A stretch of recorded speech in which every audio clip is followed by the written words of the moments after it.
As usual, this top is completely correct. Every entry here is based on objective, and if you have even the slightest disagreement, you are horrible at video games. Go back to playing Azazel. Now let's begin. Number 10, Bobspring. This item has always been hated way too much, but in the last couple of years people stopped dunking on it so often, so the item only gets 10th place. In Independence, Bobspring got its damage buffed from 60 to 100. Plus, it also now ignores boss armor, which means it can one-shot these enemies and bosses. Bobspring also synergizes with a lot of bomb modifiers, including brimstone bombs, which makes it a great source of damage, especially on early floors. Yes, of course you can blow yourself up with it, but it's really your fault, and if you play well, this will almost never happen. Number 9. Evil Charm. Just a really quick entry. Evil Charm got buffed in Repentance Plus. Now it gives you immunity to Spiderweb, Fear, Farts, Shroom Explosions, Dogma's Aura, and most importantly, Fire. A very decent defensive item with plus 2 luck on top of that. The only issue this item has is being in Secret Room pool. That hinders it a little, I think. Still better than a lot of other Secret Room items. By the way, I've made a server on Discord specifically for looking for co-op teammates. You can ping people based on region, your goal, your save file completion, and the characters you play. No more runs where you beat mom and don't see negative or Polaroid appearing. No more people quitting after not getting that one damage up. No more communication through in-game chat. I plan to do challenge runs, events, and maybe VC streams there as well. Discussion of other roguelikes like Balatro or Risk of Rain 2 is also very welcome. Join now and win rock bottom in real life. Only cool people are allowed to join. Number 8 is Fortune Cookie. Fortune Cookie is a 2 charged active item that has 66% chance to display a lame fortune, 16% to generate a soul heart, and 13% chance to give you a rune or a card. So basically every 6 rooms this item will either give you a soul heart or a rune/card. And honestly, I would actually prefer getting the latter one. Character souls are considered runes, so some of them are outright busted. Soul of Lilith literally gives you an item. Soul of the Lost can give you a free devil deal. Soul of Lazarus is a revive available even for Tainted Lost. Also allows you to cheese bosses with Plan C. And Soul of Azazel is a single-use Mega Blast. And we're not even talking about regular runes like Algis, Yara, or Petra. Also, I'm not gonna explain why tarot cards are amazing because soon there will be an item related to them, so we'll save it for that. It also works 2 times better with 9 Volt, which isn't a hard item to find. And it also has a pretty decent Book of Virtues synergy, boosting your luck by 0.2 for every orbital. So in the end, we have an item similar to Book of Revelations, but it gives you a lot more consumables to play around in exchange for smaller, still pretty decent though, Soul Heart output. Sounds awesome to me. At number 7 we got Consolation Prize.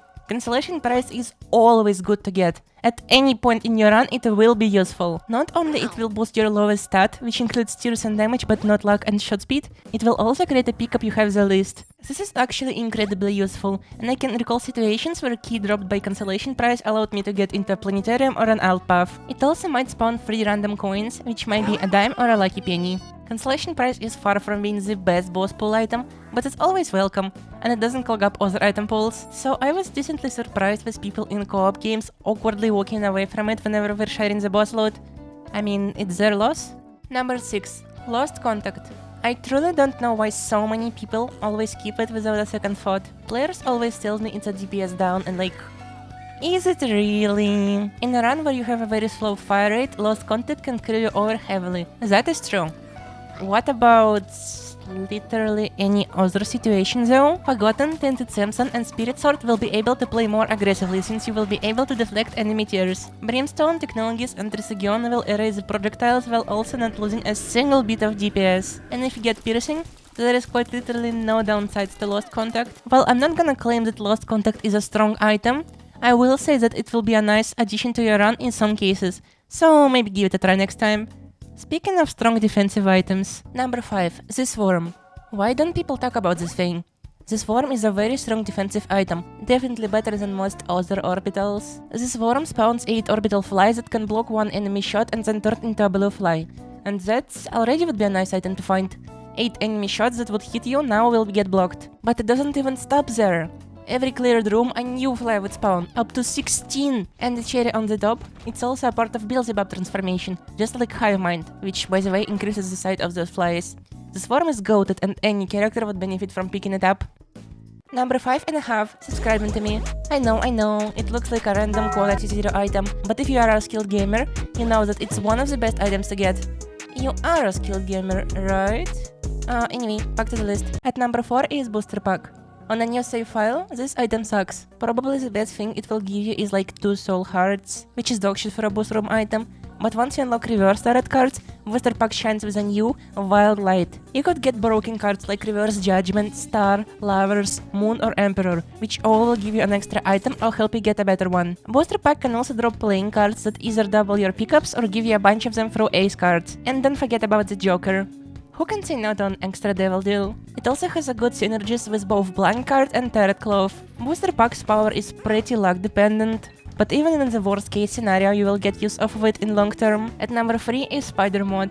This small familiar is very often overlooked for no reason. For merely 15 coins, this cute little body will add status effects to all enemies it comes in contact with, which includes stun, poison, burn, charm and some other stuff. It also has a 10% chance to spawn a small battery every time you clear a room, which might be useful for min-maxing. But we all know why we take Spider Mod.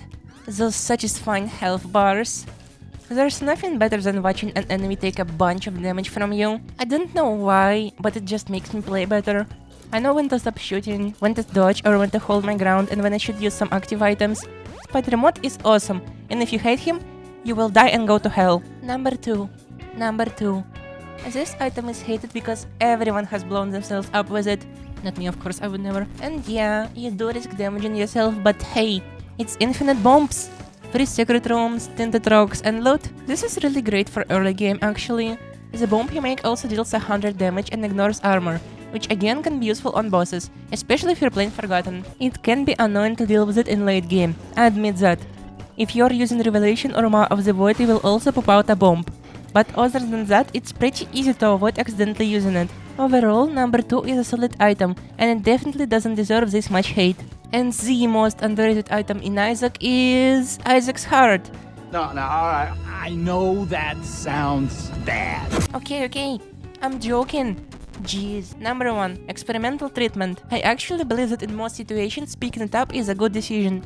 Experimental treatment lowers 2 stats, ignores 1 and raises 4. People usually skip it because it has a chance to lower your tears and damage. But guess what? It has an equal chance to buff those 2. Even in a scenario where you lose 1 damage, it's important to remember that experimental treatment is a part of spawn transformation, which is easy to get and will give you back 2 damage. The worst thing experimental treatment can do is lower your tears, because it will also lower the tear cap. Other than that, there's no detrimental risks to your run when picking it up, with the exception of Tainted Keeper. I don't think experimental treatment is a great item, but I think it's nice in some runs. Can you really call yourself a gambler if you're not willing to bet your stats? Thanks for your time again. I had a great experience making both lists of items and putting the footage together. I've been very depressed for the past month, so the video took much more time than I originally planned. If you want to help me out, there's a link to my coffee in description. Or you can just show this video to your friends. Wink wink. Have a good night.